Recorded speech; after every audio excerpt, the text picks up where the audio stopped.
दोस्तों जल्दी से आप अपने चैनल और गुरुजी को सब्सक्राइब करें और इस घंटी पर क्लिक कर दें ताकि आपको पता चल जाए कि आपका इंग्लिश का पीरियड शुरू हो चुका है। Hello everyone. तो बच्चों कैसे हो? आई होप सभी बहुत बढ़िया होंगे। तो आज हम जो पोएम पढ़ेंगे वो है Hiroshima. It is written by Agyeya. ठीक है। अग्गे एक्चुअल में एक पेन नेम है इनका। अग्गे क्या है? पेन नेम है। Original name S H Vatsayan है। ठीक है। एस एच वात्सायन ऐसे ही कुछ नाम है। वात्सायन ए एन होगा। ठीक है।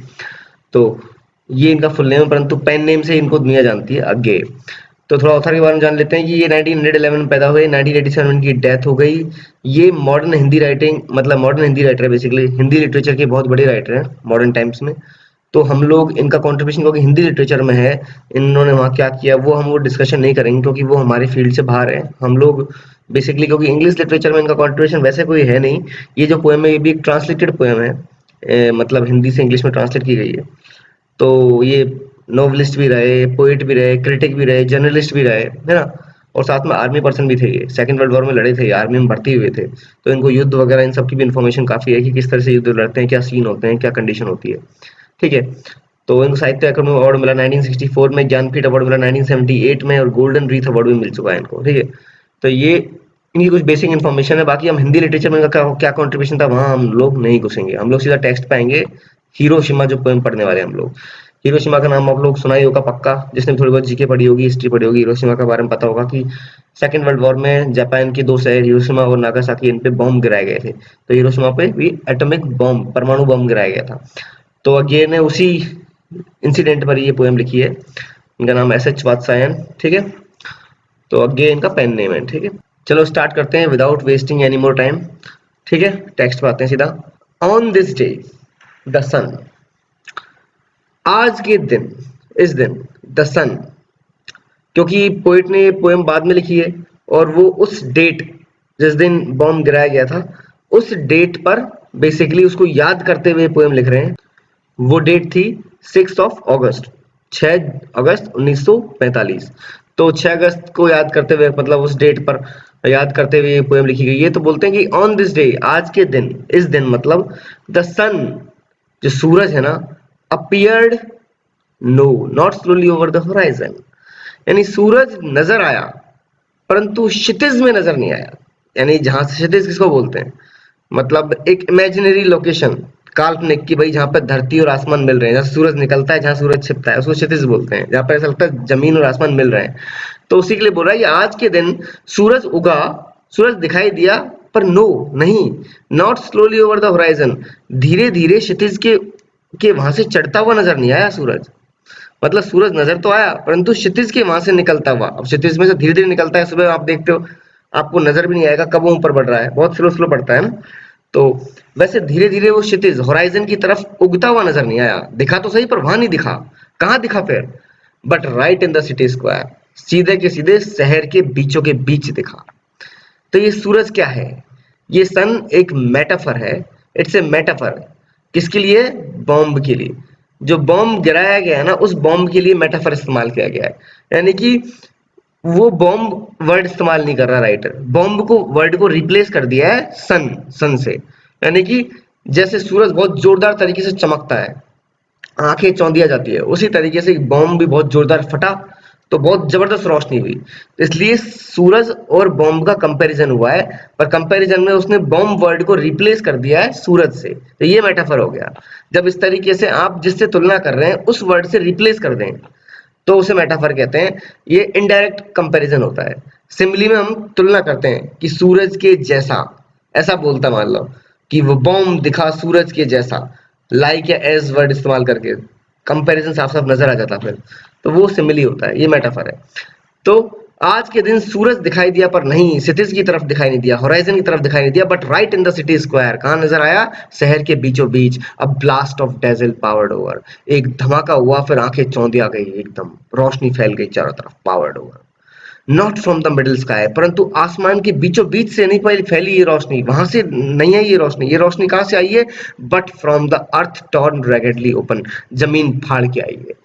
क्योंकि जब बॉम्ब गिरा तो धमाका हुआ और ऐसा लगा जमीन फाड़ के रोशनी बहुत जबरदस्त तरीके से, आंखों को चौंधिया देने वाली रोशनी एकदम निकल के आई है।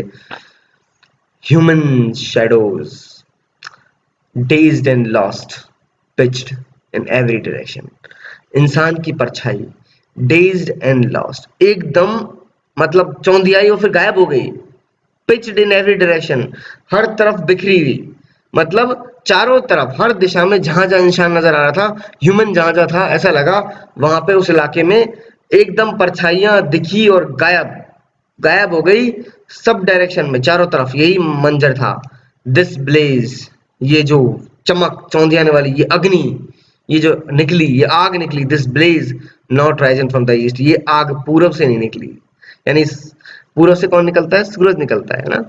तो ये आग पूरब से नहीं आई, ये smashed in the city heart, ये शहर के दिल, यानी शहर के बीचों बीच दिल, जैसे शरीर में दिल कहाँ होता है, यहाँ बीच में होता है हार्ट में, इस तरीके से ये शहर के दिल में से निकली है ये आग, बिल्कुल smashed in the cities heart, वहां से आई है। तो ये मतलब इसने देखा जाए तो ये आग, दिस ब्लेज, अब ये भी एक मेटाफर ही हो गया, किसके लिए हो गया? ये भी बॉम्ब के लिए एक मेटाफर है, ये ब्लेज, ये आग, ठीक है, इट्स ऑल्सो ए मेटाफर कि ये आग ईस्ट से नहीं निकली, ये शहर के बीचों बीच स्मैश्ड, वहां पे टकराई और दिल, एक दो शहर के दिल में से निकली है। एन इमेंस व्हील, एक बहुत बड़ा व्हील, बहुत बड़ा पहिया, किसका पहिया? व्हील ऑफ डेथ, मृत्यु का पहिया। स्वॉर्ड सनकार spinning down and about in every direction, sword मतलब डार्क कलर का, ये मृत्यु का गहरा रंग का पहिया। सनकार, सनकार एक्चुअल में कोई वर्ड नहीं है, कहने का मतलब इस तरह से सूरज की कार, कहने का मतलब सूरज रूपी रथ, उसका पहिया, यानी सूरज रूपी रथ जिसपे मृत्यु सवार है, उस मृत्यु का पहिया स्पिनिंग डाउन, चारों तरफ घूम रहा है, एंड अबाउट एवरी डायरेक्शन, और हर दिशा में घूम रहा है और सबको मारे जा रहा है। यानी जब वो ब्लास्ट हुआ, धमाका हुआ, एकदम एकदम चारों तरफ एकदम मतलब आग फैल गई, तो उस धमाके को क्या बोला गया है? व्हील ऑफ डेथ, मृत्यु का पहिया कहा गया है। और ये पहिया किसका है? स्वॉर्ड सनकार, ये है सूरज रूपी उस कार का पहिया। मतलब समझ रहे हैं बात को? ये एक इमेज बनाने की कोशिश करी राइटर ने कि सूरज रूपी उस कार का मृत्यु का पहिया है ये, जो बहुत स्पीड से घूम रहा है, चारों दिशाओं में घूम रहा है, इन एवरी डायरेक्शन, और सबको मारे जा रहा है। अब इसमें देखो, स्वॉर्ड सनकार स्पिनिंग, है ना। अब स्वॉर्ड को बोलने में से आएगा, सनकार को से आएगा, तो सा, तो इसमें तो एलिट्रेशन हो गया है, ठीक है, इसमें तो एलिट्रेशन हो गया है क्योंकि सा शब्द का रिपीटेशन हो रहा है। पर स्पिनिंग, स्पिनिंग को बोलने में ई आ रहा है बोलने में, इसलिए इसको काउंट डाउन नहीं करेंगे। स्वॉर्ड सनकार में एलिट्रेशन है, ठीक है। अब आगे देखिए स्वॉर्ड सनकार के बारे में, अब आगे बढ़ते हैं हम लोग। Instant of sons rise and set, अचानक सूरज उगा एंड सेट, छिप भी गया। अब देखो, क्योंकि सूरज इसको बोल रहा है, बॉम्ब को बोल रहा है, तो सूरज, ये जो बॉम्ब रूपी सूरज है, ये अचानक ही उगा और फिर छिप भी गया, मतलब ब्लास्ट हुआ, एकदम आंखें चौंधी आ गई, रोशनी चारों तरफ फैली और फिर धमाका बंद, धमाका तो हो चुका। तो ये सूरज तुरंत उगा और तुरंत ही छिप गया।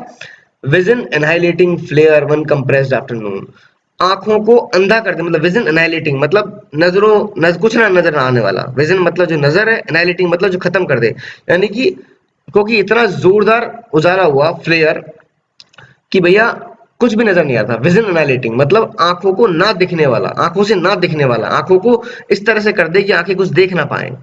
तो vision annihilating flare one compressed afternoon, ऐसा लग रहा था कि एक पूरे की पूरी आफ्टरनून, दोपहर की रोशनी एक छोटे से समय में सिकुड़ के रह गई है, यानी पूरे की पूरे दोपहर में जितनी भी रोशनी होती है ना, वो बहुत कम समय में सारी रोशनी समेट के कुछ ही सेकंडों में आ गई एक जगह और एकदम निकल के सामने आ गई।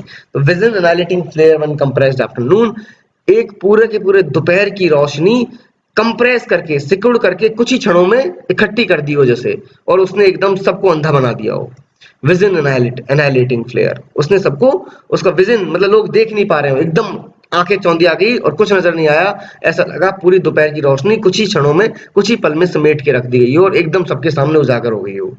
उस तरीके से देखो कितनी बढ़िया इमेज बनाई है राइटर ने, ठीक है। एंड देन, और फिर इसके बाद में क्या हुआ? It was not human shadows that lengthened, paled and died.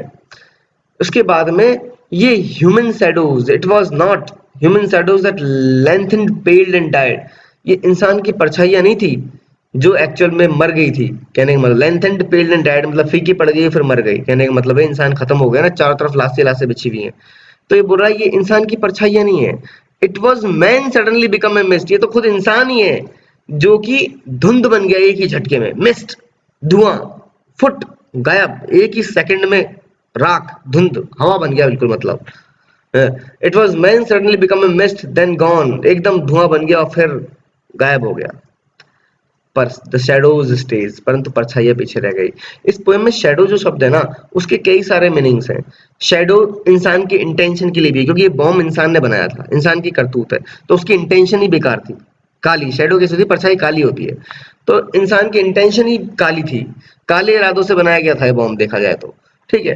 तो it was not human shadows, ये इंसानी परछाइयां नहीं थी जो खत्म हुई थी। कहने का मतलब है कि इंसान की इंटेंशन तो जो है ना वो वहीं पे रह गई, ये इंसान की बॉडी के लिए ना कह के इसका मीनिंग हम ऐसे देख सकते हैं कि क्योंकि देखो इंसान तो धुआं बन गया एक ही झटके में, चला गया, बट ये जो शेडोज है ना ये वहां रह गई। कहने का मतलब है इंसान के अवशेष रह गए, या फिर इंसान की गई इस करतूत के अवशेष रह गए, ये बोल सकते हो आप, ठीक है।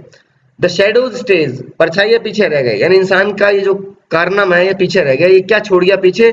Burned on rock stones of these vacant streets, कि जली हुई चट्टानों के ऊपर इंसान की परछाइयां नजर आ रही हैं, यानी जो लोग चट्टानों पर खड़े हुए थे वो वहीं पर राख हो गए, तो चट्टान के ऊपर उसके अवशेष नजर आ रहे हैं। Stones of these vacant streets, या फिर जो एक खाली पड़ी गलियां हैं इनमें जो पत्थर हैं इनके ऊपर अवशेष नजर आ रहे हैं इंसानों के, जो कि जलने के अवशेष नजर आ रहे हैं चारों तरफ, ठीक है। As sun conjured by man converted man into air to nothing.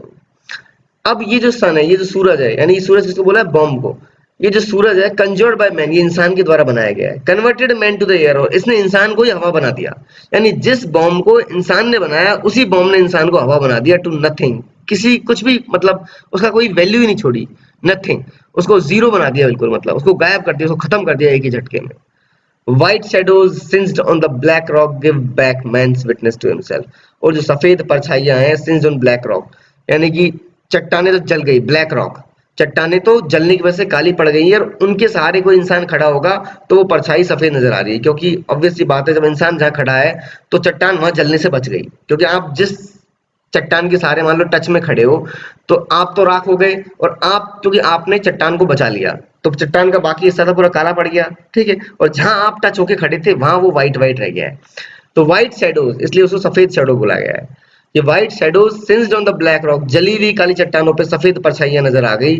Give back man's witness to himself, और वो इंसान को एक तरह से सबूत दे रही हैं, वो गवाह है इस बात की कि तुमने क्या किया है। Give back man's witness to himself, इंसान को खुद को सबूत दे रही है, वो गवाह है, ये तुम्हारी करतूत है, तुमने इस सूरज को, इस बॉम्ब को तुमने बनाया था, और इसी बॉम्ब ने तुमको हवा बना दिया, तुम्हें जीरो बना दिया, तुम्हें बिल्कुल गायब कर दिया, ये तुम्हारी करतूत है।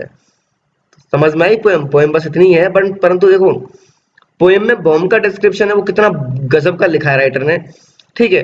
बॉम्ब को एक सूरज के समान कंपेयर किया है, जैसे सूरज चमकता है जोरदार रोशनी होती है, वैसे बॉम्ब से बहुत जोरदार रोशनी हुई, उसे मृत्यु का पहिया बताया है ना। साथ में एक चीज देखा जाएगा कि उसने शैडोज शब्द का बहुत बखूबी इस्तेमाल किया है। शैडोज ह्यूमन इंटेंशंस के लिए कि इंसान के इरादे ही गलत है, इसने ऐसा बॉम्ब बनाया। शैडोज इंसान के अवशेष के लिए कि पीछे क्या अवशेष रह गए उसके, उस बॉम्ब ने जब सब खत्म कर दिए तो, ठीक है। तो शैडोज के मल्टीपल मीनिंग्स निकलते हैं यहाँ पे। तो बच्चों ये अपनी पोएम हो गई हिरोशिमा रिटन बाय अग्गे। कुछ समझ में नहीं आया हो तो कमेंट बॉक्स में पूछना, ठीक है। मिलूंगा नेक्स्ट वीडियो में, till then goodbye, see you soon, take care.